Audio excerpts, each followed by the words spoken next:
இந்த காலை ஆராதனைக்கு வந்திருக்கிற உங்கள் யாவரையும் கர்த்தராகிய இயேசு கிறிஸ்துவின் நாமத்தினால நாங்கள் வாழ்க்கை வரவேற்கிறோம். கர்த்தர் உங்களை ஆசீர்வதித்து வழி நடத்தி பாதுகாத்துக் கொள்வாராக. ஆமென். ஹல்லேலூயா. சொன்னதுதான் சில நினைவுகள் ஆண்டவர் காலையில் கொண்டு வந்தார். நான் நினைச்சு பார்க்குறேன், திரும்பி பார்க்குறேன், இது எப்போ முடிஞ்சிருக்கும். ஆமென். ஹல்லேலூயா. எப்போ நல்லா இறந்து போயிருக்கணும். அதனால் தேவன் இன்ன வரைக்கும் உயிரோடு வச்சிருக்கிறார். சில நினைவுகள் அப்படியே லைனாக வந்தது. ஆமென்.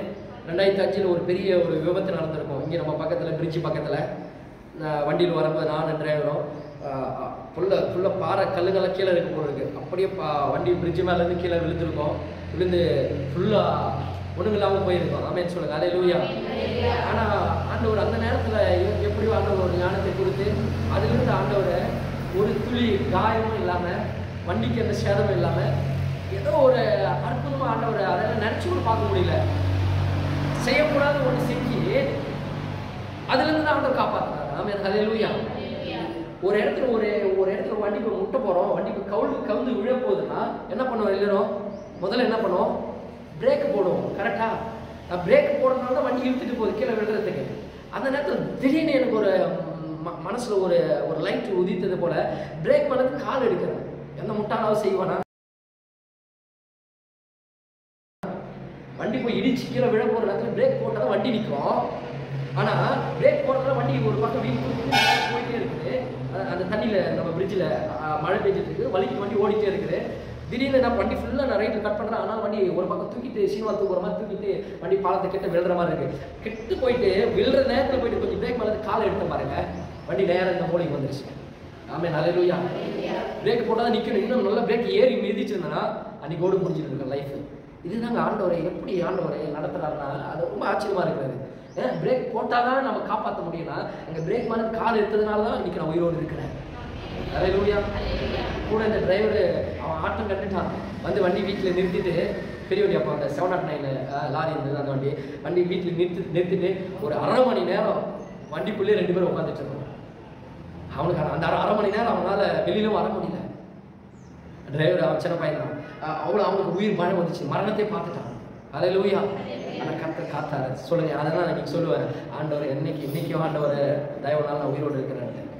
அதுக்கு 2011 அதே மாதிரி சென்னை 100 ஃபீட் 100 அடி ரோட்டில் பைக்கில் போயிட்டு இருக்கோம். ஒரு இடத்துக்கு இன்டர்வியூ போகலான்ட்டு ஸ்பீடாக போயிட்டே இருக்கும் போது திடீர்னு வந்து ஒரு வண்டி அது என்னன்னா அந்த ஒரு லாரியில் வந்து அந்த கழிவுகளெல்லாம் தண்ணி ஏற்றிட்டு போகிறாங்க. அது நம்ம இந்த கிரீஸ் சொல்லுவோம்ல, அது மாதிரி வலுவழுவாக இருக்குது. ரோட்டெல்லாம் ஒளி விட்டு போகிறாங்க. நான் ஸ்பீடாக போயிட்டே இருக்கிறேன். கரெக்டாக அந்த எல்லாம் செஞ்சு விட்டு போயிட்டு இருக்காங்க. பக்கத்தில் வண்டி போயிட்டே இருக்குது. திடீர்னு வேற ஒரு வண்டிக்கார பக்கத்தில் வர மாதிரி வந்தால் பாரு, நான் கொஞ்சம் இந்த பக்கம் அப்படி கொஞ்சம் கட் பண்ண பாருங்க. நேராக அது மாதிரி டயர் ஏறின உடனே அது பாட்டு சினிமாவில் வலிக்கிட்டு போகிற மாதிரி வலிக்கிட்டு போகுது. ஆமென். ஹல்லேலூயா. நான் கீழே பைக் மேலே அப்படி வலிக்கிட்டு போகிற மாதிரி அது பாட்டு போயிட்டே இருக்குது. இங்கேருந்து ஒரு 30 அடி கிட்ட போயிருக்கோம். திடீர்னு பக்கத்தில் அப்படி பார்க்குறேன், நல்லா தெரியுது எனக்கு. பார்த்த உடனே கணத்து வந்து பார்க்குறேன், பக்கத்தில் ஒரு ஆட்டோ போகுது. என் முடி அப்படியே ஒராசிட்டு போகுது. ஆமென். ஹல்லேலூயா. ஆனால் முடி கூட படலை, முடி ஒராசிட்டு போகுது. கொஞ்சம் என் தலை கொஞ்சம் அப்படி மேலே ஏறிச்சுன்னு வச்சுங்க, அப்படியே வீல் அப்படியே மேலே ஏறி இறங்கிருக்கும். எங்கே ஏறி இறங்கிருக்காது, எங்கே இருந்திருக்காது, அடி தலை மேலே தான் ஏறி இறங்கிருக்கும். கரெக்டாக இப்படி நான் படுத்துட்டு போகிறேன், கரெக்டாக ஆட்டோ வீல் இப்படி போகுது, இப்படியே டச் ஆகிட்டு போகுது. ஆமென். ஹல்லேலூயா. சொல்லுங்க. ஹல்லேலூயா. அன்றைக்கே முடிஞ்சிருக்கும். ஆனால் உன்னுடைய ஒரு முடி கூட ஆண்டவரை கருகாமல் பார்ப்பாருன்னு சொல்லிட்டு உன் தலையில் உள்ள ஒரு மயிறு கீழே விழாதுன்னு பைபிள் சொல்லியிருக்கு. அது போல் அந்த ஒரு முடி கூட சேதாரம் இல்லாமல் உடனே அங்கிருந்து எழுந்தேன். ஃபோன் கீழே வந்து ஃபோன் எடுத்து வச்சேன். பைக்கெல்லாம் வந்து நிறைய பேர் தூக்கினாங்க. தூக்கிட்டு அங்கே இருக்க நிறைய பேர் சொன்னாங்க. அது ரொம்ப டிராஃபிக்கான இடம். அது 100 அடி ரோடு தான், ரொம்ப பெருசு. வண்டிக்கு போயிட்டே இருக்கோம். எல்லோரும் வந்து சொல்லிட்டு இருக்காங்க, யார் செஞ்ச புண்ணியமோ இப்படி இந்த இடத்துல வந்து ஒரு அடி இல்லாமல் குறைச்சிருக்கிறேன்னு சொல்லிட்டு. அப்போ ஹல்லேலூயா. ஆனால் அப்போ தான் நினச்சேன், யார் செஞ்ச புண்ணியம் இல்லை, ஆண்டவர் செஞ்ச புண்ணியத்தினால இன்னைக்கு நான் உயிரோடு இருக்கிறேன். ஒரு ஆமென் சொல்லுங்க.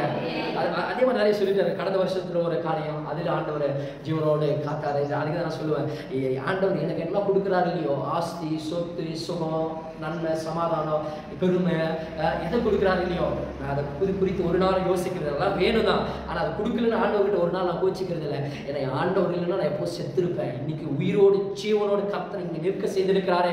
அந்த தேவனுக்கு நன்றி உள்ளவனாக இருக்க வேண்டும் என்றுதான் இன்னை வரைக்கும் அவர் செய்த நன்மைகளுக்காக நான் நன்றி சொல்லி அனுதினமும் காலையில் நான் இந்த ஆராதனை வரும்போது சொல்றது, நான் நிற்பதும் நிர்மூலமாகாமல் இருப்பதும் கர்த்தருடைய சொத்த கிருபையினால் என்று நான் அனுதினமும் அதை நான் சொல்லிக் கொண்டிருக்கேன். இன்னைக்கு உங்களுக்கு சொல்லுகிறேன், இன்னைக்கு நீங்கள் உயிரோடு இருக்கிறீங்கன்னா தேவன் தந்த கிருபை. நிறைய நேரத்தில் நம்ம நினைக்கிறோம், ஆண்டவர் எனக்கு சுகத்தை கொடுக்கல, நிம்மதி கொடுக்கல, சமாதானம் இல்லை, நான் ஜெபிக்கிற ஜெபத்துக்கு பதில் வரலன்ட்டு. இதெல்லாம் வந்துட்டு நீ உயிரோடு இல்லைன்னா அதெல்லாம் என்ன பிரயோஜனம் இருக்கும்? ஆனா இன்னைக்கு உன் உயிரை பிசாசுகிட்ட இருந்து அவன் எடுக்காதபடிக்கு கர்த்தர் இஸ்ரவேலை காண்கிற தேவன், காக்கிறவர் உறங்குவதும் இல்லை தூங்குவதும் இல்லை என்று இஸ்ரவேலை ஆண்டவர் விழி மேல விழி வைத்துக் கொண்டு கண்மணி போல உன்னை என்னை பாதுகாத்து வருகிற தேவனுக்கு நாம் எப்பொழுது நன்றி உள்ளவர்களாக இருக்கணும். ஆமென் சொல்லுங்க. அல்லேலூயா.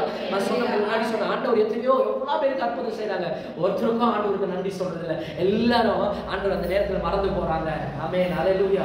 நமக்கு நான் நிறைய சொல்லிட்டு போக முடியும், நம்ம வீட்டு பக்கத்து வீட்டுல எல்லாருக்கும் ஆண்டவர் எவ்வளவு அற்புதங்கள் நன்மைகள் எல்லாம் செய்திருக்கிறார். ஆனா கொஞ்ச நாள் ஆண்டவர் கிட்ட வர மாதிரி உங்களை மாதிரி தான் நல்லா சந்தோஷமா வருவாங்க, ஜெபம் பண்ற மாதிரி இருக்கும், பைபிள் படிக்கிற மாதிரி இருக்கும், எல்லாமே பண்ற மாதிரி இருக்கும். ஆனா கடைசியா ஏதோ ஒண்ணு காரணத்தினால பின்மாற்றத்துக்கு போயிடுவாங்க, இல்லை தூரம் போயிடுவாங்க. இதெல்லாம் எதுக்கு சொல்றேன்னா, ஆண்டவர் இன்னைக்கு உன்னையும் நேசிக்கிறார், எங்களையும் நேசிக்கிறார். ஆமென் சொல்லுங்க. அல்லேலூயா. இன்னைக்கு நான் அடிக்கடி சொல்லுவேன், நான் நிற்கிறேன்னா கர்த்தருடைய சுத்த கிருபையினால நம்ம கர்த்தருடைய வார்த்தைக்குள்ளாக தொடர்ந்து தியானித்துக் கொண்டிருக்கிறோம். ஏசாயா தீர்க்க தரிசன புத்தகம் 58வது அதிகாரம் 11வது வசனத்தில் சொல்லப்பட்டிருக்கிறது, கர்த்தர் நித்தமும் உன்னை நடத்தி மகா வறட்சியான காலங்களில் உன் ஆத்துமாவை தேற்றி உன் எலும்புகளை நினமுள்ளதாக்குவார். நீ நீர்ப்பாய்ச்சலான தோட்டத்தை போலவும் வற்றாத நீரூற்று போலவும் இருப்பாய் என்று கர்த்தர் சொன்ன வார்த்தை அப்படியா நடக்கும், அப்படியே நடக்கும். எந்த மனுஷனும் உன்னை பிரகாசிக்க பண்ண முடியாது, எந்த மனுஷனும் உன்னை வற்றாத நீரூற்றாய் மாற்ற முடியாது, எந்த மனுஷனும் உன்னை நீர்ப்பாய்ச்சலான தோட்டம் போல மாற்ற முடியாது. ஒரு நேரத்தில் ஒரு மனுஷன் ஒரு வேளை நீர்ப்பாய்ச்சல் போல தெரியும், பல நேரங்களில் உன்னை காய வைக்கிற போல தெரியும், ஒரு வேளை ஒரு வயிற்று பிளப்புக்காக ஒரு வேளை நல்லா பிரியாணி வாங்கி கொடுக்குற மாதிரி தெரியும். ஆனா பல நேரங்களில் நம்ம கண்டுக்காம காய வைக்கிற மாதிரி தெரியும். ஆனா கர்த்தர் நித்தமா உன்னை நடத்தி மகா வறட்சியான காலங்களில் உன் ஆத்துமாவை தேற்றி உன் எலும்புகளை நினமுள்ளதாக்கி உன் நீர்ப்பாய்ச்சலான தோற்றத்தை போல வற்றாத நீரூற்று போல இருக்கும்படியாக கர்த்தர் செய்வார். இன்றைக்கான தலைப்புக்குள்ள அந்த தலைப்பில் கர்த்தர் நித்தமும் நடத்துவார். The Lord shall be guide you continuously ன்னு சொல்லிட்டு நம்ம அந்த ஒரு தலைப்பில் தியானித்துக் கொண்டிருக்கிறோம். இன்றைக்கான தலைப்புக்குள்ள வர நியாயாதிபதிகள் 6வது அதிகாரம் 24வது வசனம். நியாயாதிபதிகள் 6வது அதிகாரம் 24வது வசனம் படிக்கிற. அங்கே கிதியோன் கர்த்தருக்கு ஒரு பலிபீடத்தை கட்டி அதற்கு யெகோவா ஷாலோம் என்று பெயரிட்டான். அது இந்நாள் வரைக்கும் அபியசியரின் ஊராகிய ஒப்ராவில் இருக்கிறது. ஆமென் அல்லேலூயா. இன்னைக்கு நான் தலைப்பு என்னன்னு கொடுக்க பிறந்து யெகோவா ஷாலோம். இன்னைக்கு ஆராதனை தான் பாடணும். யெகோவா தேவனுக்கு 1000 நாமங்கள், அவர் யெகோவா ஷாலோமா இருக்கிறார். 1000 நாமத்தில் ஒரு நாமம் யெகோவா ஷாலோம். ஷாலோம்னா என்ன அர்த்தம்னா சமாதானம் என்ற அர்த்தம். ஒரு ஆமென். என்ன அர்த்தம் சொல்லுங்க வாய்ப்பாடு? சமாதானம். சமாதானம் என்று அர்த்தம். அப்போ இன்னைக்கு இதுக்கான தலைப்பு நான் இப்படியாக நான் கொடுக்க விரும்புகிறேன். கர்த்தர் உன்னை யெகோவா ஷாலோமில் நடத்துவார். கர்த்தர் உன்னை யெகோவா ஷாலோமில் நடத்துவார். ஆமென். நம்ம ஃபேன் போடுறதுக்கே தூக்கம் வருவீங்க, நான் ஏசி போடலான்னு ஜோம் பண்றேன். எங்க வீட்டுல தான் வேணாம், இருந்து வெயிட் பண்ணுங்கன்றாங்க. வேணாம், ஃபேனை போட்ட தூக்கம் அந்த அளவுக்கு ஆனந்தமா தூக்கம் வருது. கேட்ட நைட்டு தான் ப்ரைவர் உட்காந்து நெத்து மணி வரைக்கும் நைட்டு 11 வரைக்கும் உட்காந்தீங்க. நான் படுத்தது நைட்டு 12:01. நானும் நல்லா மூச்சு பார்த்துட்டு இருக்கிறேன். நான் உங்களை விட லேட்டாக நான் தான் படுத்தேன். நீங்கள் நைட்டு அம்மா ப்ரைவர் வந்து அதெல்லாம் தூக்கம் வர மாதிரி இருக்கும். உன் தூக்கத்தை பார்த்து நான் இங்கே உட்காந்து தூங்கிடுவேன். ஒரு ஆமென் சொல்லுங்க. அல்லேலூயா. கர்த்தர் நல்லவர். ஆமென். தூக்கம் வர மாதிரியே பிரசங்கம் பண்றேன் நான். ஒரு ஆமென். அல்லேலூயா. ஒரு 40 நிமிஷம் 30 நிமிஷம் அவ்வளவுதான். கொஞ்சம் விழுத்துருங்க. பக்கத்துல சொல்லுங்க, விழுத்துருங்க. ஆமென் சொல்லுங்க. தூங்காதே தம்பி, தூங்காதே. தூங்கினா எல்லாவற்றையும் இழந்து போகணும். ஆமென். அப்போ இங்க கர்த்தர் என்ன சொல்றேன்னா யெகோவா ஷாலோம், சமாதானம். ஆண்டவர் சமாதானம் தருகிறேன் என்று சொல்றார். இன்னைக்கு நான் உங்களுக்கு சொல்ற கர்த்தர் உன்னை யெகோவா ஷாலோமில் நடத்துவார்னா இந்த நாட்கள் கர்த்தர் உனக்கு சமாதானத்தில் நடத்துவார். ஒருவேளை சமாதானம் இல்லாம, நிம்மதி இல்லாம, ஒரு பயத்தோடு, ஒரு பதட்டத்தோடு, ஒரு போராட்டத்தோடு, நெருக்கடியோடு இன்னைக்கு நீங்கள் வாழ்ந்து கொண்டிருப்பீங்கன்னா உங்க குடும்பத்தில் ஒரு சமாதானம் இல்லை, ஊழியத்தில் ஒரு சமாதானம் இல்லை, வேலையில ஒரு சமாதானம், வேலை செய்கிற இடத்துல சமாதானம் இல்லை, இல்ல கணவன் கிட்ட சமாதானம் இல்லை, இல்ல மனைவி கிட்ட சமாதானம் இல்லை, இல்ல பிள்ளை கிட்ட சமாதானம் இல்லை, பெற்றோர் கிட்ட சமாதானம் இல்லை, இல்ல நான் வேலை செய்கிற வேலை இடத்துல சுப்பீரியர் பாஸ் கிட்ட சமாதானம் இல்லை, இல்லை நான் எங்க போறேன்னு அங்க எனக்கு சமாதானம் இல்லை, இல்லை பிள்ளைகளுக்கு சில எனக்கு படிக்கிற இடத்துல எனக்கு சமாதானம் இல்லை, டீச்சர் கிட்ட எனக்கு சமாதானம் இல்லை, இல்லை ஃப்ரெண்ட்ஸ் சர்க்கிள் கிட்ட சமாதானம் இல்லை. அப்படி அநேக நேரத்தில் நீங்க ஒருவேளை சமாதானம் இல்லாமல் நீங்க கடந்து கொண்டு போயிருப்பீங்கன்னா ஆண்டவர் இன்னைக்கு உங்களுக்கு சொல்ற காரியம், நான் உங்களுக்கு சமாதானத்தை தருகிறேன். இயேசு சொன்னாரியா, யோவான் சொன்னார், நான் உங்களுக்கு சமாதானத்தை வைத்து போகிறேன். அது எப்படின்னா அது உலகம் கொடுக்கிற பிரகாரமான சமாதானம் அல்ல, என்னுடைய சமாதானத்தை உங்களுக்கு வைத்து போகிறேன். அல்லேலூயா சொல்லுங்க, அல்லேலூயா. ரொம்ப சோர்வா இருக்கிறோம், ரொம்ப கஷ்டமா இருக்கிறோம், மனசு ரொம்ப வேதனையா இருக்கிறோம். அந்த நேரத்தில் போய் ஏதாவது டிவியில போயிட்டு ஒரு ஜோக் ஒரு காமெடி பார்த்தீங்கன்னா அந்த நேரத்தில் உங்களுக்கு என்ன ஆகும்? அந்த பாரம் குறையும், நமக்குள்ள ஒரு சமாதானம் வந்த மாதிரி இருக்கும். டிவி ஆஃப் பண்ணி கொஞ்ச நாள் கழிச்சு வந்துட்டு திரும்ப அதை நினைச்சு பார்த்தீங்கன்னா என்ன ஆகும்? திரும்ப பிபி ஏறும். அந்த பிரச்சனை, அது ஒரு பதட்டம், என்ன ஆகுமோ, எப்படி ஆகுமோ, எப்படி முடியுமோ, என் பிள்ளைகளை எப்படி கரை சேர்க்கணும், எப்படி அந்த வேலையை செய்யணும், எப்படி அந்த ஊழியத்தை செய்யணும், எப்படி அந்த தொழிலை செய்யணும், இல்லை எப்படி அந்த கடனை அடைக்க போகிறேன், எப்படி அந்த கடனாருக்கு பதில் சொல்ல போகிறேன், இல்லை எப்படி என் பிள்ளைகளை படிப்பு ஃபீஸ் கட்ட போகிறேன். இப்படி நிறைய குழப்பங்கள் நம்முடைய சிந்தையை வந்து ஆட்கொள்ளும் பொழுது, நெருக்கும் பொழுது தினமும் அந்த திகில், அந்த மரண பயம், அந்த வேதனை, அந்த நெருக்கங்கள் நம் சிந்தையில ஏற்றிக்கொண்டு திரும்ப நமக்கு சமாதானம் இல்லாம ஆகும். ஆமென், அல்லேலூயா. ஒரு உதாரணத்தை சொல்றேன். இந்த சார்லி சாப்ளின் சொல்லிட்டு அவரு சரி, அதுக்கான இன்னொருத்தர் சொல்றேன். இன்னொருத்தர் என்ன பண்ணாருன்னா, ரொம்ப ஒரு ஆள் ரொம்ப பயங்கரமா வேதனையோடு என்ன பண்றாரு, ஒரு டாக்டர் கிட்ட போறாரு. வேதனையோ கஷ்டத்தோடு ரொம்ப டாக்டர் கிட்ட சோர்ந்து போயிட்டு போறாரு. இது மாதிரி, டாக்டர் எனக்கு ஒரு உதவி செய்யணும், என்ன உங்களுக்கு என்ன பிரச்சனை, உடம்புல என்ன பிரச்சனை இருக்கிறது, என்ன வியாதி, என்ன கஷ்டம் சொல்லுங்க அப்படின்னு கேட்கும் போது அவர் சொல்றாரு, எனக்கு உடம்புல எந்த பிரச்சனையும் இல்லை, உடம்புல எந்த வியாதி பலவீனம் இல்லை, ஆனா என் வாழ்க்கையில ரொம்ப ஒரு போராட்டம், ஒரு பலவீன சிந்தை ஆட்கொண்டதால எனக்கு நிம்மதியே இல்லை, சமாதானமே இல்லை, சந்தோஷம் என்னன்னா எனக்குள்ள இல்லை. தயவு செய்து அதுக்கு ஏதாவது ஒரு ட்ரீட்மெண்ட் எனக்கு. சமாதானம் சந்தோஷம் இல்லை, டாக்டர் கிட்ட போன மருந்து கொடுப்பாரா? இவன் கேட்டோன்னு அவர் சொல்ற, இதுக்கெல்லாம் மருந்து கிடையாது ஐயா, நீ சமாதானத்துக்கு சந்தோஷத்துக்கெல்லாம் மருந்து கிடையாது, வேணா ஒரு சஜஷன் நான் பண்றேன், நீ அதை போய் செஞ்சுதான் உங்களுக்கு கண்டிப்பா சமாதானம் கிடைக்கும், சந்தோஷம் கிடைக்கும், உன் பாரம் நீங்கும், நீ கொஞ்சம் சந்தோஷமா இருப்பேன்னு சொல்ற. என்ன சொல்லுங்க, பக்கத்துல போ, இது ஒரு 2 கிலோமீட்டர்ல ஒரு சர்க்கஸ் ஜூ இருக்கிறது. அங்க போனா அங்க ஒரு கரடி வேஷத்துல ஒரு நபர் என்ன பண்ணுவாரு, நீ ஏன்னா சோர்வோட நீ சைலண்டா போயிட்டு உங்களா மூஞ்சி போய் போல நின்னாலும் உன்னை அவர் சந்தோஷப்படுத்துவார், உன்னை சிரிக்க வைப்பாரு, உன்னை உன்னை அவர் கலாய்ச்சி என்ன பண்ண உன்னை ஒரு ஆனந்தமா உன்னை மாற்றுவாரு. அந்த இடத்துக்கு நீ போ, உண்மையாக நீ திரும்ப வந்து என்கிட்ட சொல்லுவேன், நீ ரொம்ப புத்திசாலின்னு சொல்லிட்டு சொல்லுவேன், உங்க வேதனை கஷ்டமா நீங்க நீ சமாதானமா இருக்குன்னு சொல்லிட்டு அனுப்புறாரு சொல்றாரு. உடனே அவர் சொன்னாரு, எங்க அது பக்கத்துல இருக்கிறது தானே அப்படின்னு சொல்லிட்டு அவர் சிரிச்சுட்டே சொன்னார். அப்ப சிரிச்சுட்டு என்னாச்சு போனீங்களா அங்க போனீங்களா அப்படின்னு. இல்லைங்க, அந்த சர்க்கஸ்ல கரடிக்கு டூப் போறாலே நான் தான். சர்க்கஸ்ல கரடிக்கு டூப், புரியுதா? டூப் போறாலே நான் தான். வர எல்லாரையுமே நான் சந்தோஷப்படுத்துறேன், டூப் போட்டு குழந்தைங்க மாதிரி இவங்களெல்லாம் நான் சந்தோஷப்படுத்துறேன், எல்லாருமே மகிழ்ச்சி விட்டுறேன்.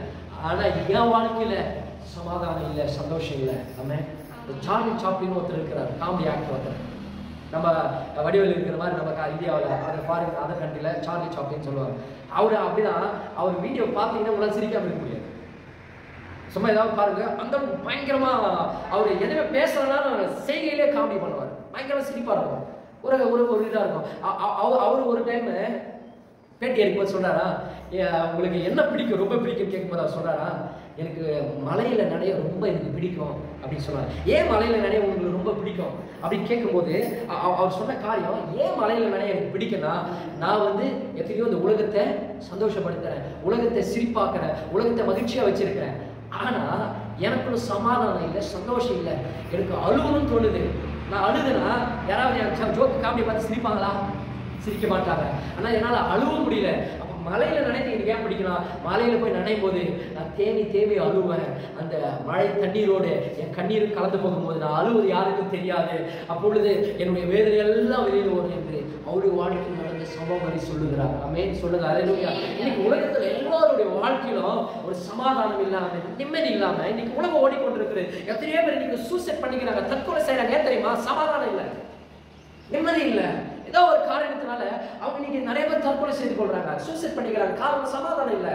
ஆனா இன்னைக்கு நான் சொல்றேங்க, அந்த சமாதானத்தை தருவதற்காக தான் இயேசு கிறிஸ்து இந்த பூமியில 2000 வருடங்களுக்கு முன்பாக மனுஷகுமாரனாய் பிறந்து 33 வருஷம் பூமியில வாழ்ந்து அவர் கடைசி சொட்டு ரத்தம் சிந்த சிலுவிலே ஜீவனை கொடுத்து உன்னையும் என்னையும் வாழ வைப்பதற்காக இதோ உங்களுக்கு சமாதானம் உண்டாக கடவுது என்று சொல்லி ஆண்டவர் இந்த பூமியிலிருந்து பறையேறும் போது ஆண்டவர் சொன்ன வார்த்தை, உங்களுக்கு சமாதானம் உண்டாக கடவுது, என்னுடைய சமாதானத்தை உனக்கு தருகிறேன், உலகம் கொடுக்கிற பிரகாரம் அல்ல, என்னுடைய சமாதானத்தை நான் வைத்து போகிறேன் என்று இன்னைக்கு இயேசு உங்களுக்கு சமாதானத்தை கொடுக்கிறார். இன்னைக்கு நீங்க எப்பேற்பட்டா இன்னைக்கு நான் அடித்து சொல்ல முடியும், ஆண்டவர் சொன்ன வார்த்தையை சொல்ல முடியும். கர்த்தர் இன்னைக்கு உங்கள் வாழ்க்கையில் எப்பேற்பட்ட போராட்டத்தில், பிரச்சனையில, உபத்திரத்தில், நெருக்கத்தில், மரண பயத்தில் நீங்கள் ஓடிக்கொண்டிருந்தாலும் கர்த்தரை தேடி வரும் பொழுது அவர் யெகோவா ஷாலோமாய் இருந்து கர்த்தர் உங்களுக்கு ஒரு சமாதானத்தை கொடுப்பார், சமாதானத்தை கட்டளையிடுவார். கிதியோன் என்ற ஒரு மனுஷன், இந்த வசனத்தை வாசித்தோம், அங்கே கிதியோன் கர்த்தர் ஒரு பலிபீடத்தை கட்டி அதற்கு யெகோவா ஷாலோம் என்று பெயரிட்டார். நீங்க சொல்ற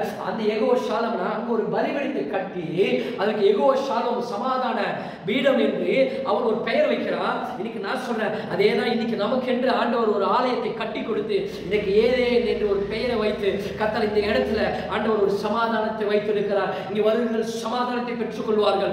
நீங்க ஆண்டவருடைய ஆலயத்திற்கு வரும்போதெல்லாம் கர்த்தர் நீங்க என்ன வேதனை கஷ்டத்தோடு நீங்கள் வந்தீங்கனாலும் ஆண்டவர் உங்களோடு பேசுவார், உங்களுக்கு ஒரு சமாதானத்தை கட்டளையிடுவார். சமாதானம் இல்லாமல் வந்தாலும் தேவன் சமாதானத்தை உங்களுக்கு நிறைவாய் தருவார். எங்க சமாதானம் இல்லாம அவன் என்ன பண்றான், சமாதானம் இல்லாம உயிர் பயத்தோடு வாழ்ந்து கொண்டிருந்த கிதியோனுக்கு இஸ்ரவேல் ஜனங்களுக்கு கர்த்தர் சமாதானம் என்கிறார். அவர்களுக்கு சமாதானம் இல்லை. ஏன் தெரியுமா இல்லைன்னா யெகோவா ஷாலோம் அந்த சமாதானம் இல்லாத, நிம்மதி இல்லாம, பயம், நெருக்கம், நடுக்கம், அப்படியே மறைந்து ஒளிந்து வாழ்றான். யார்? கிதியோன். இஸ்ரவேல் ஜனங்க மறைந்து ஒளிந்து வாழ்ந்து கொண்டிருக்காங்க. ஏன் தெரியுமா? சமாதானம் இல்லாதனால நிறைய மறைந்து ஒளிந்து வாழ்ந்துட்டு இருக்கிறோம். சில பேருக்கு சமாதானம் இல்லாதனால வெளியில வரமாட்டாங்க, வீட்டை விட்டு வெளியிலும் வரமாட்டாங்க. இந்த கிதியோன் ஏன் அவனுக்கு சமாதானம் இல்லை, ஏன் அந்த மரண பயத்தில் வாழ்ந்து கொண்டிருக்காங்க, அதை குறித்து நம்ம சொல்லி ஜெபம் பண்ண போறோம். மீதியானியர் என்ற ஒரு தேசம் இவனை அழிப்பதற்காக அவங்க கங்கணம் கட்டி சுத்திட்டே இருப்பாங்க. ஏன்னா மீதியானராலே இஸ்ரவேல் ஜனங்கள் மிகவும் சிறுமைப்பட்டார்கள். அப்பொழுது இஸ்ரவேல் புத்திரர் கர்த்தரை நோக்கி என்ன பண்ணாங்க, முறையிடுகிறார்கள். இன்னைக்கு நீங்க ஒரு வேளை உங்களுக்கு சமாதானம் இல்லைன்னா நீங்க கர்த்தரை நோக்கி முறையிடும் போது கர்த்தர் உங்கள் வாழ்க்கையில் சமாதானத்தை கட்டளையிடுவார். மீதியான கை இஸ்ரவேலின் மேல் பலத்த கொண்டபடியால் இஸ்ரவேல் புத்திரர் மீதியான நிமித்தம் தங்களுக்கு மலைகள் உள்ள கெபிகளையும் குகைகளையும் அரணான ஸ்தலங்களையும் அடைக்கலமாக்கி கொண்டார்கள். ஏன்னா அவர்களுக்கு பயந்து ஒளிந்து வாழ்றாங்க. இஸ்ரவேல் ஜனங்க ஆண்டவருடைய பிள்ளைகள் தான் மீதியானுடைய ஜனங்களுக்கு பயந்து ஒளிந்து வாழ்றாங்க.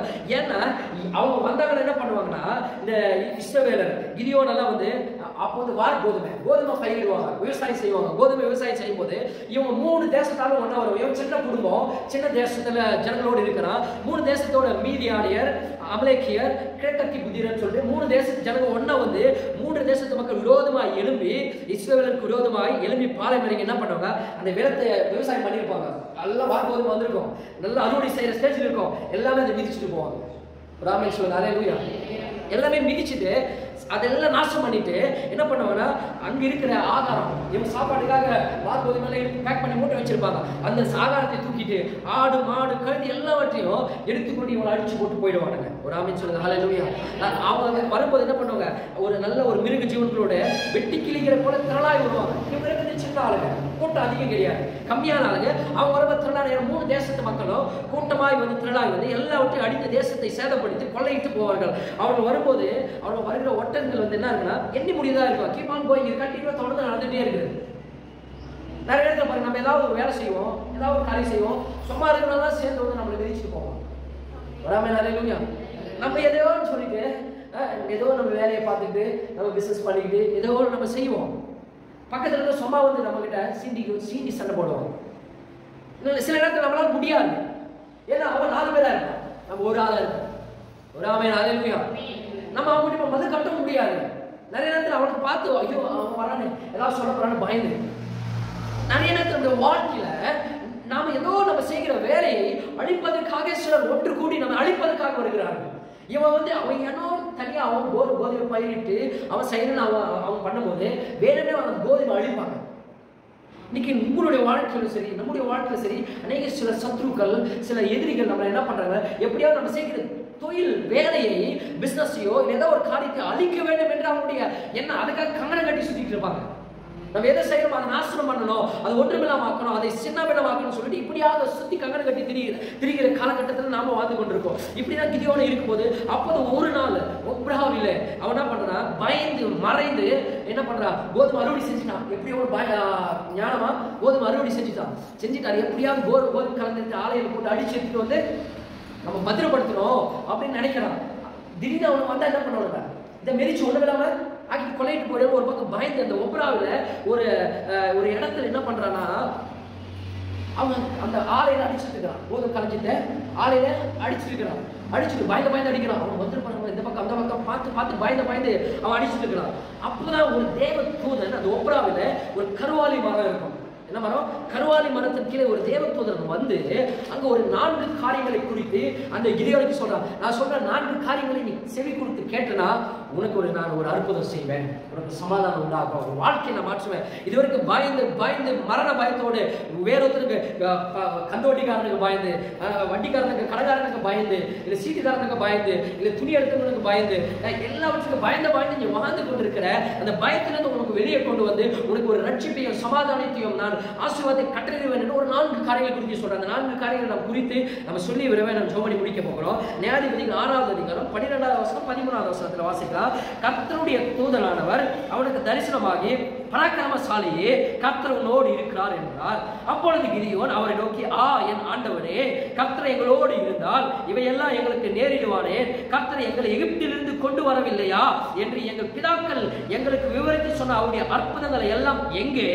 இப்பொழுது கர்த்தர் எங்களை கைவிட்டு மீதியானியர் கையில் எங்களை ஒப்பு கொடுத்தாரே என்றார். நம்பர் 1 முதலாவது சொல்றார், அந்த தேவ தூதன் சொல்ற காரியம், பராக்கிரமசாலியே கர்த்தர் உன்னோடு இருக்கிறார். இன்னைக்கு ஆண்டவர் தீர்க்க தரிசனமாய் கர்த்தர் உங்களுக்கு சொல்ற வார்த்தை விசுவாசிக்கிற சத்தமா ஆமென் சொல்லணும். உங்களை பார்த்து சொல்றாரு, பயப்படுகிறவங்களை பார்த்து சொல்றாரு.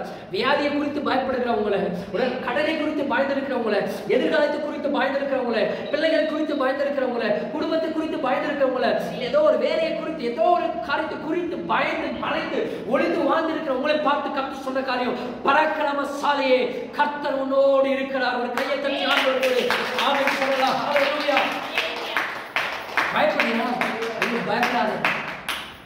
சரி பார்த்துக்கலாம் அப்படின்னு ஆண்டவர் சொல்ல, பயப்படுகிறவங்களை பார்த்து கர்த்தர் சொல்றது பராக்கிரமசாலியே. அவன் ஏன் பயப்பட்டான்? அவன் சின்ன கூட்டம், அதிகமா கூட்டம் இல்ல. இவனுக்கு வரவெல்லாம் எக்கச்சக்கமா கூட்டமா வரான், வந்து இவன் அழிக்கிறான், இவன் தனியால இருக்கிறான்னு சொல்லிட்டு பயத்தோடு இருக்கும்போது ஆண்டு சொல்றாரு, பராக்கிரமசாலியே கர்த்தர் உன்னோடு இருக்கிறார். ஆண்டு அப்ப சொல்றாரு இவர் உடனே, ஆண்டவரே கர்த்தர் நீங்க என் கூட இருந்தீங்கன்னா இதெல்லாம் நடக்குமா? அவன் வந்து என் வீட்டில் இருக்கிறதெல்லாம் கொள்ளையிட்டு போனா, என் கோதுமை கலந்தெல்லாம் நாசம் பண்ணிட்டு போனா, நீங்க என் கூட இருந்தீங்கன்னா இதெல்லாம் நடக்குமா? எத்தனை பேர் ஆண்டவர்கிட்ட கேட்டுருக்கீங்க, ஆண்டவரே நீங்க என் கூட இருந்தீங்கன்னா இந்த பிரச்சனை வந்திருக்குமா, இந்த இழப்பு வந்திருக்குமா, இந்த கடல் பிரச்சனை வந்திருக்குமா, இந்த போராட்டம், இந்த தோல்வி, இந்த பலவீனங்கள், இந்த வருத்தங்கள், இந்த இந்த உபத்திரவங்கள் என் வாழ்க்கையில் வந்திருக்குமா? எத்தனை முறை எத்தனை பேர் நீங்க ஆண்டவர் கேட்டிருப்பீங்க. இவன் அதான் சொல்றாரு, கேட்கறாங்க, நம்மள மாதிரி கேஷுவலா கேட்கறான். என் கூட இருந்தீங்கன்னா ஆண்டவரே எகிப்து தேசத்திலிருந்து இஸ்ரவேல் ஜனங்களை கொண்டு வரும்போது எவ்வளவு அற்புதம் பண்ணீங்க, செங்கடலை 2ஆய் பிளந்தீங்க, கண்மலையிலிருந்து தண்ணீரை கொடுத்தீங்க, வனாந்தரத்துல மன்னாவை கொடுத்தீங்க, அதுக்கு காடைகளை கொடுத்து போஷித்தீங்க, எகிப்தியருடைய எல்லாவற்றையும் தலைசங்கிலே சங்ககரித்து அழித்து போட்டீங்க, பார்வோன் ரதங்களே அந்த செங்கடலில கவுத்து போட்டு எல்லாரும் சாகடிச்சீங்க. இவ்வளவு அற்புதம் நடந்துச்சு, இந்த உலகமே பார்க்காத அற்புதம் நடந்தது. அப்ப நீங்க அவங்க கூட இருந்தீங்க, இப்ப இதெல்லாம் ஒண்ணுமே நடக்கலையே, அப்ப தேவன் நீங்க எங்க கூட இல்ல அப்படின்னு அவன் சொல்றான். பார்த்து சொல்ற, நிறைய நேரத்துல நமக்கு பிரச்சனை வருது, போராட்டம் வருது, நெருக்கடி வருதுன்னா இந்த பிரச்சனை, இந்த போராட்டம், இந்த வனாந்தரம், இந்த நெருக்கடிகள் எல்லாம் உன்னை அடிப்பதற்கல்ல, கர்த்தர் உன்னை இன்னும் மகிமைப்படுத்தி நீ யார் என்பதை இந்த உலகத்திற்கு பறைசாற்றுவதற்காக கர்த்தர் அதை அனுமதிக்கிறார். அதுக்கு முன்னாடி வரைக்கும் கிதியோன் யாருன்னு தெரியாது, நமக்கு பைபிள் அதுக்கு முன்னாடி தெரியாது கிதியோன் யாரு. கிதியோனை பத்தி பெருசா சொல்லல, ஆனா இதுக்கு அடுத்த பிறகு கிதியோனை பத்தி இன்னைக்கு நம்ம பிரசங்கம் பண்ற அளவுக்கு கர்த்தர் அவனை வைத்திருக்கிறாங்க. அது காரணம் என்னன்னா, அவர் சொல்றாரு, இதெல்லாம் சொல்லிட்டு பிறகு நான் சொல்லிட்டு, நீ பயப்படாத, நீ பராக்கிரமசாலி. நான் எப்படி பராக்கிரமசாலி கேட்கும்போது 2வது நம்பர் 2 2வது சொல்றாரு, 6வது நியாயாதிபதிகள் 6:14, அப்பொழுது கர்த்தர் அவனை நோக்கி பார்த்து, உனக்கு இருக்கிற இந்த பலத்தோடு போ, நீ இஸ்ரவேலை மீதியானியரின் கைக்கு நீங்களாக்கி ரட்சிப்பாய், உன்னை அனுப்புகிறவர் நான் அல்லவா என்று கர்த்தர் சொன்னார். நம்பர் 2 2வது சொன்ன காரியம், உனக்கு இருக்கிற இந்த பலத்தோடு போ. ஆமென், ஹல்லேலூயா. உங்களுக்கு நான் சொல்றேன், இதை கேட்கணும், நீ ஒரு தீர்க்க தரிசனமா ரேமா வார்த்தையை எடுத்துக்கணும். உங்ககிட்ட என்ன இருக்கிறதோ ஆமென். என்ன பலன் இருக்கிறதோ, பிள்ளைகளுக்கு என்ன படிச்சிருக்கிறீங்களோ, என்ன தாழ்ந்து இருக்கிறதோ, உன் வாழ்க்கையில் என்ன இருக்கிறதோ அதை மட்டும் எடுத்துக்கொண்டு நீ முன்னேறும் போது உன்னுடைய எல்லா அடைக்கப்பட்ட வாசல்களையும் கர்த்தர் திறப்பார். ஏன்னா கர்த்தரோடு இருக்கிறார். உலகத்தில் பெரியவர். ஹல்லேலூயா. அவங்க 1000 பேர் இருந்தாலும் உங்ககிட்ட ஒரே ஒரு ஆள் இருந்தாலும் கர்த்தர் சொல்றார், உங்ககிட்ட இருக்கிற வேற அதுக்கு என்ன அர்த்தம்னா வேற எவனையும் நம்பாத. ஹல்லேலூயா. அவன் இந்த மீதியான இருந்தா மெயின் டார்கெட் அவன்தான். அவனுதான் இதுக்கான காரணமே. இவன் என்ன பண்றான், அவளையே கீழே ஒரு பக்கம் கூட்ட சேர்த்துக்கிட்டான், கிழக்கத்தை கீழே ஒரு பக்கம் கூட்ட சேர்த்துக்கிட்டு இவளெல்லாம் நம்பிட்டு இந்த பக்கத்தை நம்பிட்டு, ஓ நம்ம 3 பேர் இருக்கிறோம், உன்னை அசைத்து கூட பார்க்க முடியாது என்று அவனை பிடிச்சு கொண்டு போய் அவனை அழித்து கொள்ளலான்னு வராங்க. அவன் யாரெல்லாம் நம்பி போறான். ஆனா ஆண்டவர் சொல்றாரு, நீ யாரையும் நம்பாத, யார் பலத்தையும் நம்பாத. இன்னைக்கு அவன் உனக்கு ஆசீர்வதிப்பான், அவன் உனக்கு உதவி செய்வான், இல்ல அவன் கூட இருப்பான், இல்ல அவன் கூட இருப்பான், இல்ல இந்த ஆள் எனக்கு நன்மை செய்வான். யாரையும் நம்பி எதையும் செய்யாத. உனக்கு இருக்கிற பலத்தோடு, உனக்கு இருக்கிற தாளத்தோடு, உனக்கு இருக்கிற திறமையோடு, உனக்குள்ள இருக்கிற செல்வத்தோடு, உனக்குள்ள இருக்கிற என்ன இருக்கிறதோ அதையோடு நீ வைத்துக் கொண்டு நீ போ. வெற்றியை நான் உனக்கு தருவேன். வெற்றி மன்னவனாய் முடிசூட்ட மன்னவனாய் நீ திரும்பி வருவார். ஏன்னா நான் உன்னோடு கூட இருக்கிறேன். 10,000 பேரும் கூட இருந்து கூட ஆண்டவர் அவன் கூட இல்லை. நான் கடைசி என்ன முடியும், நான் கடைசி முடிவை சொல்றேன். ஆனா யாருமே அவன் கூட இல்லாம இருக்கட்டும், உனக்கு இருக்கிற கொஞ்சம் பலத்தோட ஆண்டவரை நம்பி நீ போன. தாவீது சொல்றான், எல்லாருமே அவனை தள்ளிட்டாங்க, மனைவி பிள்ளைகள் எல்லாம் கொள்ளையிட்டு போயிட்டானுங்க. வந்து பார்க்கறான், ஊரே ஒன்றும் கொள்ளையிடப்பட்டிருக்கிறது. கூட இந்த ராணுவ தளபதிகள் வீரர்கள் என்ன பண்ணாங்க, கூட இந்த பழைய ஆட்கள்லாம் இவங்க மேல கல்லெறிஞ்சு சாகடித்து பிளான் பண்றானுங்க. இவனால தானே என் பொண்டாட்டி பிள்ளைகள் எல்லாம் கூட்டு போயிட்டாங்கன்ட்டு. அவன் தனிமையா ஒரு மரமா நிக்கிறான். இவங்களை நம்பிதானா போய் நான் போருக்கு போனேன். கடைசி இவனுங்களே என் பக்கம் திரும்புறானுங்க. நிறைய நேரத்துல வேற அவன் ஹல்லேலூயா. நிறைய நேரத்துல ஒருத்தருக்காக நம்ம போய் நின்று வந்து கட்டுவோம், கடைசி அவன் நம்ம பக்கம் திரும்பிப்பான். ஹல்லேலூயா, ஹல்லேலூயா, ஹல்லேலூயா. அப்ப தாவீது தனியா நிற்கும் போது ரொம்ப பயத்தோடு, ரொம்ப மரணத்தோடு, சோர்வோடு அவன் நின்று கொண்டிருக்கும் போது அப்பதான் அவனுக்கு ஒரு எண்ணம் வந்து, தாவீது தன்னை தானே திடப்படுத்திக் கொண்டான். ஹல்லேலூயா. அவன் தன்னை தானே திடப்படுத்திக் கொண்டு சொன்னான், இப்ப நான் ஆண்டவர்கிட்ட போய் கேட்கிறான், ஆண்டவர் நீ போ, சகலத்தையும் திருப்பிக் கொள்ளுவாய் என்று சொன்னார். நான் உன்னோடு இருக்கிறேன், நீ போ, எல்லாம் இழந்தையும் சகலத்தையும் திருப்பிக் கொள்வாய் என்று சொன்னார். இன்னைக்கு நான் உங்களை பார்த்து சொல்லுகிற காரியம் என்னன்னா, இந்த காலையில ஆண்டவர் உங்களோடு கூட இருக்கிறார் ஒரு எண்ணத்தோடு நீங்கள் புறப்பட்டு போனீங்கன்னா நீங்க சகலத்தையும் திருப்பிக் கொள்ளுங்க. ஒரு கையை தட்டி ஆண்டவருக்கு நன்றி சொல்லலாம். ஹல்லேலூயா. ஆண்டவர் சொல்றாரு, யாரையும் நம்பி இறங்காத என்ற காரியத்திலோ, யாரையும் நம்பி எதையும் செய்யாத. உனக்கு இருக்கிற பலம், தாளத்தை, திறமையோடு உன்னை கொண்டு கர்த்தர் செய்ய வேண்டியது செய்வார். அப்பா அவன் இதெல்லாம் சொல்லிட்டு வரும்போது சொல்றான், உனக்கு இருக்கிற இந்த பலத்தோட போன ஆண்டு சொல்லும்போது இவன் சொல்றான், அதுக்கடுத்து சொல்றான் பாருங்க, நான் மனாசாயில சின்ன குடும்பம், மிக எளியவன். என் குடும்பம் ரொம்ப எளியது, ரொம்ப ஏழைப்பட்டவங்க, ஏதோ ஒரு மூலையில் இருக்கிற சின்ன குடும்பம். என் குடும்பத்தில் பிறந்தவங்களே நான் சின்ன பையன், குட்டி பையன், நான் மட்டும் சின்ன பையன். நான் எப்படி ஆண்டவரே அங்கே போய் அவனுங்களை ஜெயிச்சு 3 தேசத்தை ஜெயிச்சு நான் கொள்ளையிட்ட பொருட்களை திரும்பி எடுத்து நான் ரட்சிப்பு எப்படி ஜனங்களை கொடுப்பேன் என்று அவன் கேட்குறான். கேட்டு இல்லை நீ போ, ஜனங்களை கூப்பிட்டு அப்படி போனாலும் என் தேசத்துக்கு இருக்கிற ஜனங்களை ஒரு 30,000 படை வீரர்களை கூப்பிட்டு போயிட்டு 30,000 பேர் நான் கூப்பிட்டு போயிட்டு என்ன பண்ண முடியும், அவனுக்கு லட்சக்கணக்கான கூட்டத்தோடு இருக்கிறாங்களே அப்படின்னு சொல்லிட்டு ஒரே டவுட், ஒரே கன்ஃபியூஷன் இருக்கும்போது ஆண்டவர்கிட்ட கேட்கறான், அடையாளத்தை கேட்கறான். அமே ஹல்லேலூயா. யாருக்கு கேட்கறான்? ஆண்டவர்கிட்ட அடையாளத்தை கேட்கறான். ஆண்டவரே நீதான் இதெல்லாம் என்கிட்ட பேசுறீங்களா? இன்னைக்கு ஆண்டவர் உங்களோடு பேசுறாரு. ஹல்லேலூயா. ஒருவேளை நீங்க ஒரு அடையாளத்தை ஆண்டவர்கிட்ட கேட்பீங்கன்னா ஆண்டவர் அதை இன்னைக்கு நிறைவேற்றுவார். என்னோடு கூட இந்த ரேமாவட்டை நீங்க கேட்கும் போது அப்ப சொல்ற அடையாளத்தை கேட்கறான். ஒப்ராவில் கருவாலி மரம் இருக்கிறது. கருவாலி மரம் தெரியுமா? இருக்காது? தெரியுமா? பார்த்துருக்கீங்களா? கருவாலி மரம் என்னன்னு சொல்லுங்க. யாராவது பார்த்துருக்கீங்களா? எல்லாருக்குமே தெரியும். அது பேர் என்னன்னா கருவாலி மரம் பைபிள் இருக்கு. ஆக்சுவலா அது பேர் என்ன? கருவேலா மரம். எத்தனை பேருக்கு தெரியும்? கருவேலா மரம் தெரியுமாமா? பார்த்துருக்கீங்களா? இல்லை எத்தனை பேர் காட்டுக்கெல்லாம் போறீங்களா? பார்த்தது இல்லையா? கருவேலா மரம் தெரியல? சரி, ஓகே. அந்த மரத்துக்கு கீழே தான் வந்து ஆண்டவர் சொல்றாரு. அங்கதான் ஒரு அடையாளத்தை கேட்கறான். என்ன அடையாளத்தை கேட்கறேன்னா, நீங்க நான் போயிட்டு ஒரு பலிபீடத்தை உங்களுக்கு வந்து பலி செலுத்துறேன், ஆட்டை என்ன பண்றேன், அடிச்சு சமைச்சு கறி எடுத்துட்டு புளிப்பில்லாத அப்பத்தை எடுத்துட்டு வந்து நான் பலி செலுத்துறேன், இந்த பலியை நீங்க ஏற்றுக்கொண்டீங்கன்னா நீங்க தான் சொல்லுவோம். எங்க இந்த இடத்துல கருவாலி மரத்துக்கு கீழே. ஏன் இந்த கருவாலி மரத்துக்கு கீழே தேவதூதர்கள் வந்தாங்கன்னா ஒரு நிறைய நிறைய இடத்துல கருவேலை மரத்தை பற்றி சொல்லியிருக்காங்க. அந்த கருவேலை மரத்தை பற்றி நான் பார்த்துருக்கேன் நிறைய இடத்துல. கருவேலை மரம் எதுக்கு உதவாதுன்னு நம்ம இடத்துலலாம் ஒரு முள்ளு தான் இருக்கும்.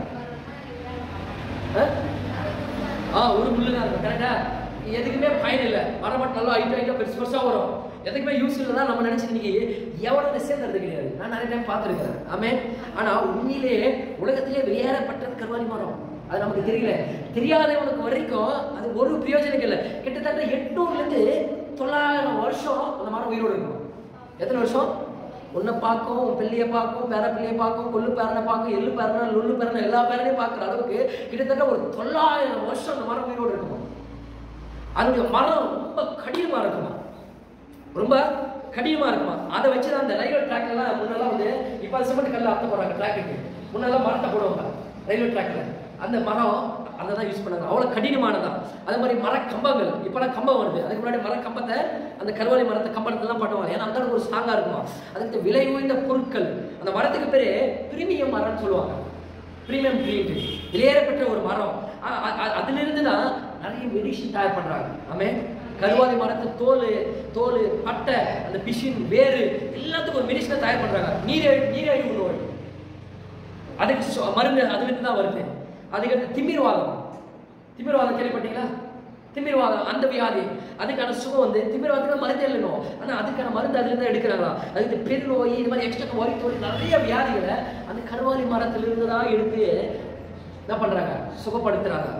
அதுல கிட்டத்தட்ட ஒரு 150 அடி ஹைட்டுக்கு உயரத்துக்கு அந்த மரம் வளரும். ரொம்ப பெரிய மரமா இருக்கும், அப்படியே படர்ந்து இருக்கும். அதுல நேல் நிறைய இருக்கும். நிறைய பேர் அது கீழே போய் வாழலாம். அந்த அளவுக்கு ஹைட்டா இருக்கிற மரத்துலாம் நமக்கு பார்க்கறதெல்லாம் அதை கேவலமா நினைப்போம்.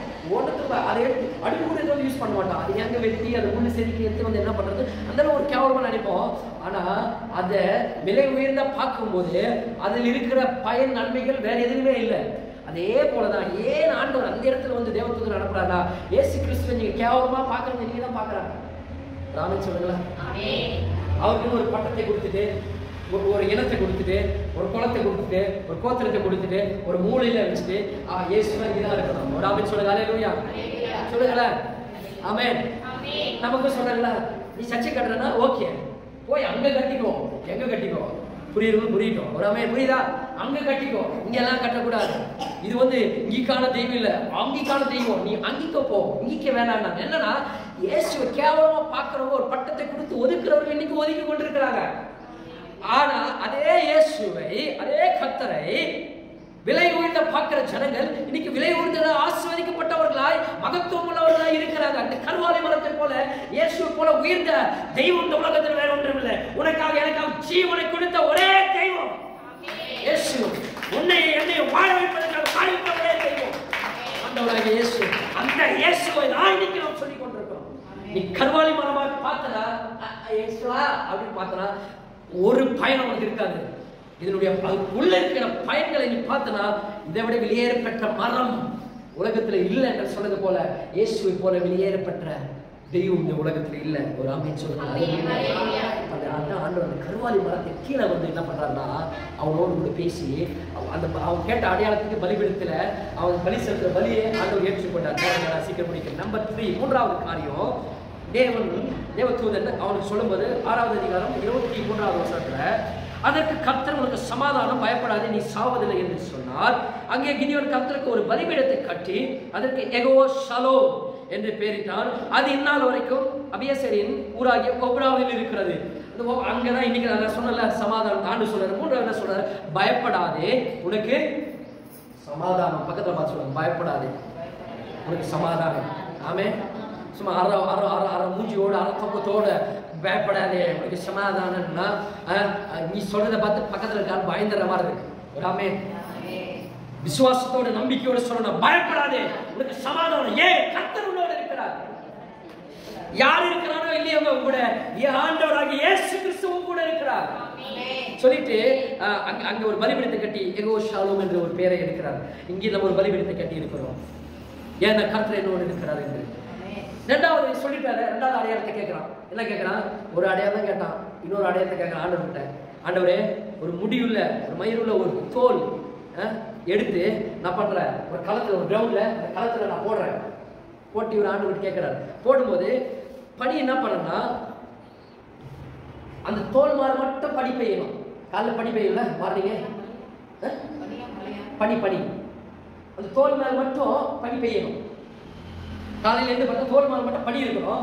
மீன் பக்கத்துல எதுவுமே பனி ஒரு துளி கூட இந்த தேசத்துல இருக்கக்கூடாதுன்னு கேட்கறான். எப்படியாப்பட்ட கேள்வி கேட்கறான் பாரு. ஆனா அவர் இப்படிப்பட்டவர், அந்த உலகத்தை உண்டாக்குனவர் தானே. கேட்ட உடனே சரி ஓகே விருப்பப்படி ஆகட்டுன்னு காலையில வந்து பார்க்கலாம். அந்த தோல் எடுத்து பார்க்கலாம். பார்த்தா ஃபுல்லா பனி அது மேல மட்டும் இருக்குது. பக்கத்துல எங்கேயுமே பனி இல்லை. ஒரு கிண்ணத்துல இருந்து அது பிளியறான். ஒரு கிண்ணம் ஃபுல்லா தண்ணி வருது. பனி தண்ணி. ஆமென் சொல்லிட்டு இப்ப ஆண்டவரை கூட இருக்கிறான். நம்பணுமா இல்லையா? திரும்பவும் டவுட் அவனுக்கு. ஆண்டவரே என்ன மன்னிக்கணும், 3வது முறை ஒரு அடியாளத்தை கேட்கிறேன், அது நீங்க சொன்னீங்கன்னா நம்புறேன் அப்படின்ற. ஏன்னா அந்த அளவுக்கு அவனுக்கு விரக்திங்க, வாழ்க்கை வெறுத்துட்டான். ஆமென் ஹல்லேலூயா. நீங்க கர்த்தர் இந்த அளவுக்கு ஒரு பெரிய ஸ்தானத்தை உயர்த்த வரான்னு நம்புவீங்களா? நம்ப மாட்டீங்க. ஆமென் ஹல்லேலூயா. நம்புவீங்களா? நம்ப மாட்டோம். ஆமென். ஏன்னா நிறைய நேரத்தில் அப்படிப்பட்ட வாழ்க்கையில் நம்ம வரும்போது இதெல்லாம் நடக்காத போது இதெல்லாம் நடக்கணும்னு நினைச்சுக்கிட்டோம். ரெண்டாவது கேட்கறா, இப்ப அதே அது தோல் முடிவில் தோல் எடுத்து போய் நாங்கள் போடுவேன். ஊரெல்லாம் பனி இருக்கணும், தேசமெல்லாம் பனி பெய்திருக்கணும், அது தோல் மேல் மட்டும் ஒரு துளி பனி இருக்கக்கூடாதுன்னு கேட்கறேன். ஆப்போசிட் அப்படியே கேட்கறேன். சரி ஓகே அப்படி ஆண்டவர் அதையும் ஒத்துக்கொண்டு மறுநாள் காலை போய் பார்க்கலாம். பார்க்கும்போது அதை எடுத்து பார்க்கலாம், அப்படி காஞ்சி போயிட்டு இருக்கு. ஒரே துளி பனி இல்லை, ஆனால் பக்கத்துல ஃபுல்லா பனி பெய்திருக்கிறது. ஒரு ஆமென் சொல்லுங்க. ஹல்லேலூயா ஹல்லேலூயா. அப்ப என்ன பண்ணா, பூமி எங்க பனி பெய்திருக்கிறத பார்த்து ஓ ஆண்டவர் தான் பேசுகிறாரு ஆண்டவர் நம்ப ஆரம்பிச்சான். ஆண்டவர் பார்த்தீங்களா எப்படி இருந்தாலும் ஆண்டவர் நம்ம என்ன சொல்றோமோ அதை கேட்கிறாருங்க. அதனால அவர் குழந்தை போடுங்க, நீ என்ன சொன்னாலும் சரி சரி. நம்ம தான் கோவப்பட்டு நான் என்ன சொல்லுவேன், நீ சர்ச்சைக்கு வந்தாவா வராங்க நீ போன்னு சொல்லுவேன். இது சரி நிறைய பேர் சொல்லுவாங்க, இது நடக்கட்டும் அப்புறம் நான் சர்ச்சைக்கு வரேன், இது சரியாகட்டும் அப்புறம் நான் சர்ச்சைக்கு வரேன். நிறைய பேர் சொல்லுவாங்க, நீ வந்தாவா வராங்க நீ போனாலும் சொல்லி இருக்கிறாங்க. கரெக்டா? ஹல்லேலூயா. ஆனா ஆண்டவர் பாரு, போடாதே நீ நம்ம கட்டி போடா அப்படி சொல்லல. சரி வேலை பண்ணலாம் சொல்லு செய்யறேன், திரும்பி சொல்லு செய்யறேன். 3 முறை கேட்கிறாரு. அதுதாங்க தெய்வத்துக்கு மனுஷனுக்குள்ள வித்தியாசம். புரியுதா? நம்ம கோவப்பட்டு ஏதோ ஒன்று சொல்லுவோம். நிறைய நேரத்தில் உங்களை பார்த்து எனக்கு அப்படி கோவம் ஏறும். இவங்களுக்கு எவ்வளோ மனு கட்டுறோம், ஆனால் டைம் வர மாட்டாங்க, இதை பண்ண மாட்டாங்கன்னு வரும். ஆனால் ஆண்டவர் அப்படி பார்க்கறதில்ல. என் மகன் பரவாயில்ல வா, ஆமென் ஹல்லேலூயா. நீ கட்டடிச்சினாலும் பரவாயில்ல வா, ஆண்டவர் நேசிக்கிறார் மகன். ஹல்லேலூயா. இப்படி மீனேனரை என்ன பண்றேன்னா இப்படி ஆண்டவர் டவுட் பண்ணி கேட்குறாங்க. ஆனால் ஆண்டவர் என்ன பண்றாரு, அந்த அடையாளம் கொடுத்துட்டு பிறகு இப்போ போயிட்டு அவளை வீட்டுக்கு கொண்டு வா அப்படின்னு சொல்லும் போது அவங்களெல்லாம் போய் அழிச்சுட்டு சொல்றாரு. அப்ப சொல்றாரு இருக்குது எத்தனாயிரம் பேர், 30,000 பேர் இருக்காங்க. ஆண்டு சொல்றாரு 30,000 எனக்கு ரொம்ப கம்மின்னு சொன்னால, அவன் லட்சக்கணக்கில் இருக்காங்கன்னு சொன்னா. ஆனா ஆண்டு சொல்றாரு 30,000 அதிகம் தம்பி. எத்தனாயிரம்? 30,000 அதிகம் தான் தம்பி. அதுல இந்த ஒரு அனௌன்ஸ்மெண்ட் பண்ணு, யாருக்கெல்லாம் பயம் திகிலு கவலை இருக்கிறது, கொண்டாட்டி விட்டுட்டு வந்தோம் பயம் இருக்குது, பிள்ளைகளை விட்டு வந்து பயம் இருக்கிறதோ அவெல்லாம் திரும்பி ஓடி போலான்னு சொன்ன உடனே திரும்பி பார்க்கறதுக்கு 20,000 பேர் காலி. ஒரே ஓட்டம். ஆமே நம்ம சர்ச்சை முடிச்ச உடனே ஓடுறோம்ல, திரும்பி பார்க்கறதுக்குள்ள அப்ப 20,000 பேர் எஸ்கேப். நிக்கிறது 10,000 பேர் இருக்காங்க. ஆனா சொல்றான், இவனுக்கு என்ன நம்பிக்கை போச்சு? 30,000 பேரே கம்மி, அவன் ஜெயிக்க முடியாது. 20,000 பேர் 10,000 பேர் என்ன பண்ண முடியும்? அவனுக்கு இறையான ஆகணும்னு நினைச்சுக்கிட்டு என்ன பண்றான், யோசிக்க ஆண்டு சொல்றாரு, தம்பி இந்த 10,000 அதிகம் தான். ஆமென் ஹல்லேலூயா. 10,000 பேரும் அதிகம் தான். இப்ப நான் ஒரு டெஸ்ட் வைக்கிறேன், அந்த டெஸ்ட் பிரகாரம் நீ செய், நான் உனக்கு அப்புறம் சொல்றேன்னு சொல்லிட்டு எல்லாம் தண்ணி எல்லாம் தாகமா இருக்கிறாங்க, வெயில் வறண்டு போயிருக்காங்க. ஒரு நதி ஓடிட்டு இருக்குது, அந்த இடத்துல போய் எல்லாம் தண்ணி குடிக்க முடியும். 2 பேர் தண்ணி எப்படி ஓகேவா? யாருன்னா தண்ணி ஒரு நாய் நக்கி குடிக்கிறல, அது மாதிரி ஒரு நாய் நக்கி குடிக்கிற மாதிரி நாவல் தண்ணி குடிக்கிறவனை ஒரு பக்கம் பிரிச்சது. ஆத்துல போய் தண்ணி குடிக்கிற எப்படி குடிப்போம்? நாய் நக்கி குடிக்கிற மாதிரி குடிப்போம்ல. தண்ணி எப்படி குடிப்போம்? ஒன்று ஒரு கையில் எடுத்து குடிப்போம். கரெக்டா? இது ஒரு பிரிவு, ஒரு பக்கம் வைக்க சொல்றாரு. 2வது என்ன பண்ணாருன்னா, சிலர் என்ன பண்ணுவோம், இந்த தண்ணி குடிக்கிறதுக்காக போய் நேரம் முழுகால் போட்டுருவோம் தண்ணியில. தண்ணியை தாகத்துக்கு உயிர் வந்தா முடிய முழுகால் போட்டு என்ன பண்ணுவோம், அப்படியே வாய் வச்சுட்டு குடிச்சுட்டு இருப்போம். பார்த்தா இது ஒரு பிரிவு. இதை தூக்கி 2வது பிரிச்சிருந்தாங்க. இதுல எந்த ராகமும் நீங்க பார்த்துக்கணும். ஒன்னு இந்த பக்கம் பிரிச்சிட்டாரு, ஒன்னு இந்த பக்கம் பிரிச்சிட்டாரு. பிரிச்சு ஒன்று ஆண்டு சொன்னாரு. அப்ப பிரிக்கும் போது இந்த நாய் நக்கி குடிச்ச மாதிரி குடிச்சா பாரு, இவங்க பார்த்தீங்கன்னா 300 பேர். மீது தண்ணி கிடைச்சதான்னு சொல்லிட்டு போட்டு அப்படியே விழுந்து தண்ணியில விழுந்து குடிச்சா பாரு, அவன் 9,700 பேர். அவனெல்லாம் தோட்டி வீட்டுக்கு அனுப்புனாங்க. ஹல்லேலூயா. ஏன்னா இந்த 300 பேர் ஆண்டவர் எடுத்தாருன்னா என்ன காரணம்னா, இவன் தண்ணி கடிச்ச போது தலையை போய் தொங்க போட்டான் தண்ணியில. அவன் தண்ணியில் தலையை தொங்க போடும்போது அவன் எதிராளி வந்து மேல போட்டான ஒரு தாக்கனாகும், கத்தில இருந்து போட்டானாகும், செத்துதான் போடும். இவங்க என்ன பண்ணானுங்க, தண்ணி அழுனானுங்க, இந்த பக்கம் உள்ள பின்ன பார்க்கணும், அப்புறம் வளர்ப்பான் சார் பார்த்துட்டு அவனுக்கு குடிச்சு திருப்பி பார்க்கலாம், அப்படி பார்க்கலாம், குடிச்சு ஞானத்தோடு. ஆமே அல்லேலூயா. புத்திசாலித்தனமா பார்க்கறான், முன்ன பின்ன இப்படி பார்த்து தண்ணி குடிக்கிறான். ஆண்டவர் சொல்ற, சும்மா முட்டாள்களை 10,000 பேர் கூப்பிட்டு பார்த்தத விட 300 பேர் உங்களோட இருந்தாங்க, நான் செய்ய வேண்டியதை செய்வேன் என்று சொன்னார். ஆமே ஆண்டவர் நீங்க புத்திசாலிகள் ஆண்டவர் பார்க்கிறார். நம்ம இருக்கிற புத்திசாலித்தனமா நடக்கணும். இன்னும் நம்ம சோம்பேறியா அறிவில்லாம புத்தி கெட்டு போயிட்டு ஏதோ ஒன்று சும்மா உட்காந்து ஏதோ ஒன்று செஞ்சுட்டு ஏதோ ஒன்று பண்ணிட்டு ஆண்டவர் ஆசீர்வதிக்கிறதே கிடையாது. சும்மா தள்ளி தான் விடுவார். இப்போ இந்த 300 பேர் சொன்னா இவனை பார்த்தோம்னா இன்னும் மரண பயம் வந்துச்சு. சட்டம்லாம் இன்னைக்கு முடிஞ்சிச்சு கதை. அவன் லட்சக்கணக்கான பேர் இருக்கான், 300 பேர் வச்சு என்ன பண்ண போது, சும்மா அப்படி பார்த்தாலே அவனை நம்ம முடிச்சுட்டு போறான் அப்படின்னு பயந்துட்டு அவன் முடிச்சா வாழ்க்கை முடிஞ்சின்னு சொல்லிட்டு இவன் பயந்துட்டு இருக்கிறான். அப்பதான் 4வது காரியம் ஆண்டவர் சொல்றாரு. நம்பர் 4 7வது அதிகாரம் 8வது 18 படிக்கிறேன். நானும் என்னோடு இருக்கும் சகலமான பேரும் எக்காலம் ஊதும் போது நீங்களும் பாளையத்தை சுற்றி எங்கும் எக்காலங்களை ஊதி கர்த்தருடைய பட்டயம் கிதியோனுடைய பட்டயம் என்பீர்களாக என்று சொன்னார். கர்த்தருடைய பட்டயம் கிதியோனுடைய பட்டயம். நம்பர் 4 கர்த்தருடைய பட்டயம் கிதியோனின் பட்டயம். அப்போ இந்த 300 பேரை வச்சுட்டு என்ன பண்ணாரு, இந்த 300 பேர்ல 3 பங்கு பிரியும். 100 பேர் ஒரு பக்தன், 100 பேர் ஒன்று, 100 பேர் இன்னொரு, 3 பேர் 300 பிரிச்சுட்டு உங்ககிட்ட வேற எதுவுமே வேணாம், நீங்க என்ன பண்ணனா கத்தி வேணான்ட்டாரு. யுத்தத்துக்கு போனா கத்தி வேணும், போர் வேணும், போருக்கான ஆயுதங்கள் வேணும், எது வேணாம். 2 கையில, ஒரு கையில எக்காலம் ஊதுகிற சத்தத்துக்கான அந்த எக்காலத்தை கையில் எடுத்துக்கோ, வலது கையில, ரைட் ஹேண்ட்ல. லெஃப்ட் ஹேண்ட்ல என்ன பண்ண ஒரு பானையை எடுத்துக்கொண்டார். எடுத்து அந்த பானைக்குள்ள ஒரு தீவெட்டியை வச்சு, நெருப்பு தீவெட்டியை வச்சிருந்தார். இவ்வளவுதான், நீ வேற எதுவுமே பண்ணாதுன்னு சொல்லிட்டு ஆண்டவர் என்ன பண்ணாரு, இதெல்லாம் முடிச்சுட்டு நேரம் போறாங்க. பாளையத்து கிட்ட போகும்போது பயந்துட்டு போறான். ஒரு பக்கம் பயம், 300 பேர் வச்சுட்டு என்ன பண்ண போறேன், செத்துட்டு போறேன்னு சொல்லி பயந்து போறான். அப்ப என்ன பண்றான், கெட்ட போகும்போது கிதியோன் சொல்றாரு, கெட்ட போகும்போது நான் என்ன பண்ணணும் அதே நீங்களும் பண்ணுங்கன்னு சொன்னாரு. ஆமென் அல்லேலூயா சொல்லுங்க, அல்லேலூயா. உடனே என்ன பண்ணாருன்னா கிதியோன் என்ன பண்றாரு, எக்காலத்து சத்தத்தை ஊதுறாரு. அப்படியே பயங்கரமான சத்தமா இருக்கும். எக்கால சத்தத்தை ஊதுன உடனே இந்த பானை கையில் வச்சிருக்காங்க பாட, தொப்புன்னு கீழே போட்டு உடச்சிட்டு அதுல இருக்க தீபிட்டி ஏற்றி எல்லாம் கையில் பிடிக்கிறாங்க இடது கையில. எக்கால ஊதிட்டு ஊதுவாங்க, ஒரு சத்தம் பயங்கரமா இருக்கும். ஊதும் போது அந்த வலது கையில இடது கையில தீவெட்டி எடுத்துட்டு எல்லாம் அப்படி பாதைக்கு 300 பேர் பிரிச்சு அங்கங்க நிக்கிறான் பாருங்க. இந்த 3 தேசத்தை ஒன்னா பார்த்த உடனே அவங்களுக்கு அல்லு இல்லை. வராமே அவதான் இஸ்ரவேல் ஜனங்க வந்துட்டாங்க, செஞ்சுட்டாங்க. இவனுடைய ஒத்தனை வெளியேறிச்சு. ஆண்டவர் கலவரத்தை அவனுக்கு உண்டு பண்ண ஒத்தனை வெட்டி அவனுங்களே செத்து போயிட்டாங்க. எந்த யுத்தமே இல்லாம 300 பேரோட அவன் இஸ்ரவேல் ஜனங்களை ரட்சித்து மீட்டு கொள்ளையிட்டு போன எல்லா சகலத்தையும் திருப்பி கொண்டு வந்தான். ஆமென் சொல்லுங்க, அல்லேலூயா. இன்றைக்கு இந்த காலையிலே சொல்றேன், உங்க கூட எத்தனை 1000 பேர் இருக்காங்கன்னு இல்லை, கர்த்தர் கூட இருக்கிறாரான்னு பார்க்கணும். ஆமென் சொல்லுங்க, அல்லேலூயா. புரியுதா? உங்களுடைய சொத்து, ஆசி, பணம், சுகம், ஜனங்கள், ஆட்கள் எத்தனையோ பேர் இருக்காங்க இல்லை, ஆண்டவர் கூட இருக்கிறாரு. அந்த ஒரு குவாலிஃபிகேஷன் மட்டும் நீங்க பாருங்க. நம்பர் 1 சொன்னல, பராக்கிரமசாலி கர்த்தர் உன்னோடு இருக்கிறார். நீ பராக்கிரமசாலி யார் தெரியுமா? கர்த்தர் யாரோடு இருக்கிறாங்க, அவங்க பராக்கிரமசாலி. என் கூட 10,000 பேர் இருக்கிறாங்க, கர்த்தர் என் கூட இல்லைனா நான் ஒன்றுத்துக்கு ஆக்கி கிடையாது. கடைசி வெட்ட ஓடுவோம். ஆமே, இன்னைக்கு எல்லாம் கர்த்தர் உங்களோட கூட இருக்கிறாருன்னா நீங்க பராக்கிரமசாலி. அல்லேலூயா. பராக்கிரமசாலியே, கர்த்தர் உங்களோடு இருக்கிறாரா, நீங்க தான் பராக்கிரமசாலி. எதுவுமே இல்லைனா. நம்பர் 2, உனக்கு என்ன கர்த்தர் உங்களோடு இருந்தாருன்னா உனக்கு என்ன பலன் இருக்கிறதோ அதை வச்சுட்டு இன்னைக்கு நான் சொல்றேன், ஏதாவது ஒரு வேலையை செய்யணும், ஒரு பிசினஸ் பண்ணணும், இல்லை பிள்ளைகளுடைய படிப்பு, எதிர்காலத்துக்கு ஏதாவது ஒரு திட்டத்தை நீங்கள் தீட்டி இருப்பீர்கள் என்றால் கர்த்தர் உங்களோடு இருக்கிறார் என்பதை அறிந்து கொண்டு நீங்கள் அதை போய் செய்யும் போது அந்த நீங்க இருக்கிற யாரையும் நம்பி போகக்கூடாது. உன்னை நம்பி கர்த்தர் உங்களோடு இருக்கிறார் என்று நீங்க போனீங்கன்னா கர்த்தர் உங்களுக்கு யுத்தத்தில் வெற்றியை தருவார். ஆமே. 3வது சொன்ன என்னன்னா, பயப்படாம போறோம். ஏன்னா கர்த்தர் நமக்கு சமாதானத்தை கொடுத்திருக்கிறார். நம்பர் 1 கர்த்தர் என் கூட இருக்கிறாரு. நம்பர் 2 என் கூட இருந்தாருன்னா என்ன பலன் இருக்கிறதோ அந்த பலத்தோடு போய் ஏதாவது ஒரு வேலையை செய்யணும். நம்பர் 3 பயப்படக்கூடாது. ஆமே. என்ன ஆகிடுமோ ஏதாகிடுமோ, ஏன்னா என் கூட இருக்கிறவர் அப்படிப்பட்டவர் என்று பயப்படாம போனோம். போகும்போது 4வது சொல்லணும், கர்த்தருடைய பட்டயம் கிதியோனின் பட்டயம். ஆமென் அல்லேலூயா. இப்ப சொல்லணும், சண்டைக்கு யாராவது வரானா, பிரச்சனை பண்றானா, அப்ப சொல்லணும் இந்த யுத்தம் கர்த்தருடையது. அல்லேலூயா. கர்த்தருடைய பட்டயம் கிதியோன், உங்க பேர் சொல்லுங்க. பீட்டர் ஜோன்சன் பட்டயம் என்ற ஒரு பேரை சொல்லி நீங்க எந்த தொழில் செஞ்சாலும் இது கர்த்தருடைய பிசினஸ், இது பீட்டர் ஜோன்சன் பிசினஸ்.